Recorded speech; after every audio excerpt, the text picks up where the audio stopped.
దేవునికి మహిమ ఘనత ప్రభావములు కలుగునుగాక.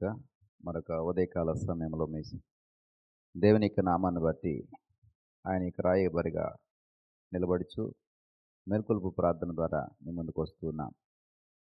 ఈ విధంగా ఉదయముననే ప్రతిరోజు మిమ్మల్ని పలుకరించుట, దేవుని యొక్క మాటను ఆయన యొక్క సేవకుడిగా మీకు చేరువ చేయుట నా కర్తవ్యమై ఉన్నది, నా విధి నిర్వహణ అయి ఉన్నది.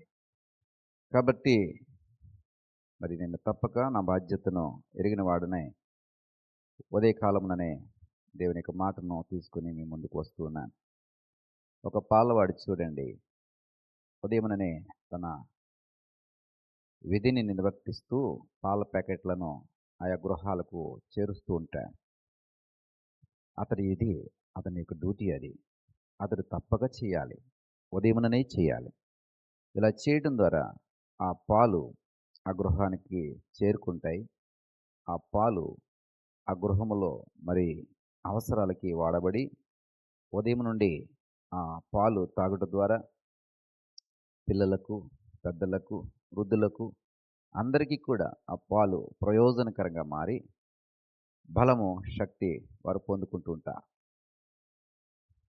ఒక పాలవాడికి ఉన్నటువంటి బాధ్యత మరి ఇంతటి అవసరతలు తీరుస్తూ ఉంటుంటే, దేవుని యొక్క దాసుడిగా మాకున్నటువంటి భారము, మాకున్నటువంటి ప్రయాస ఇంకెంతటి గొప్ప కార్యాలు చేయాలి కదండి. ఒక పాలవాడు పాల ప్యాకెట్ ఉదయాన్నే తీసుకొచ్చి మీకు ఇవ్వడం వల్ల బహుశా మీరు ఒక కాఫీ తయారు చేసుకోవచ్చేమో, ఒక టీని తయారు చేసుకోవచ్చేమో, ఒక కప్పు టీ కానీ కాఫీ కానీ మీ ఇంటిళ్ళ పాతి తాగొచ్చేమో. ఆ తర్వాత మళ్ళా మీకు కొద్దిసేపటికి ఆకలి వేయచ్చు, కొద్దిసేపటికి మళ్ళా దాహం వేయచ్చు, కొద్దిసేపటికి మళ్ళా నీరసం కూడా రావచ్చు. ఒక పాల ప్యాకెట్ వల్ల తాత్కాలికంగా ఆ ఎనర్జీ వస్తుందేమో, తాత్కాలికంగా బలం వస్తుందేమో, కానీ మరి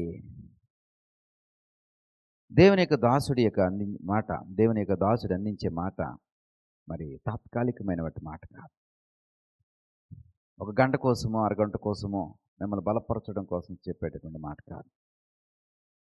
ఉదయముననే నీ సేవకుడు నీ పాలవాడి కంటే ముందు, ఈ సూర్యోదయం కంటే ముందు ఈ మాట నీ దగ్గర తీసుకొస్తున్నాడంటే అంతకు మించినటువంటి ఆశీర్వాదములు, అంతకు మించినటువంటి గొప్ప కార్యాలు, అంతకు మించినటువంటి అద్భుతాలు నీ జీవితంలో కలగచేయాలని.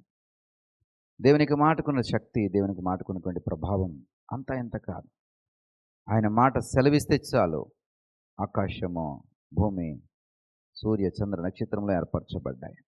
అంతటి శక్తివంతమైన మాట మరి దేవునికి రాయబారిగా, దేవునికి పనివాడిగా నా యొక్క డ్యూటీని నేను నిర్వర్తిస్తూ మీ ముందుకు నేను తీసుకుని వస్తూ ఉండగా మరి ఈ మాటలు గైకొనండి, స్వీకరించండి, మీ యొక్క జీవితాలకి అప్లై చేయండి, మీ దేహంలోకి, మీ అంతరంగంలోనికి దాన్ని పంపించండి. మరి తద్వారా జరిగేటువంటి ఆశ్చర్య కార్యములు, అద్భుతమైనటువంటి కార్యాలు మీ జీవితంలో మీరు చూడండి. ప్రియ సహోదరుడా, సహోదరి, ఉదయముననే అందించే ఈ వాక్యము మీ జీవితాలకి మేల్కొల్పుగా ఉండాలి, మీ జీవితాలకి ఇది ఆశీర్వాదకరంగా ఉండాలి. కాబట్టి ఉదయముననే ప్రయాస కలిగి ఉండండి. దేవుడు మిమ్మల్ని, మీ కుటుంబాలను బహుగా దీవించునుగాక. చిన్న ప్రార్థన చేసుకుందాం. దయగల తండ్రి, కృపగలిగిన దేవా, ఉదయముననే అందించబడుతున్నటువంటి ఈ యొక్క మేల్కొల్పు ప్రార్థన సహవాసము ద్వారా అందించబడుతున్న వాక్యము మా జీవితాలకి, మా బ్రతుకులకి, మా కుటుంబాలకి మేలైనదిగా, అయా మాకు సహాయపడేదిగా, మాకు బలమును, శక్తిని, ఆశీర్వాదమును, దీవెనలను పంచేదిగా ఉంచండి. దీని ద్వారా మా కుటుంబాలు, మా జీవితాలు కట్టబడుటకు సహాయం దయచేయండి, బలపరచబడుటకు సహాయం దయచేయండి. సమస్త మహిమ, ఘనత, ప్రభావం మీరే పొందుకునమని యేసువారి నామమును బట్టి ప్రార్థించి వేడుకుంటున్నాం పరమ తండ్రి.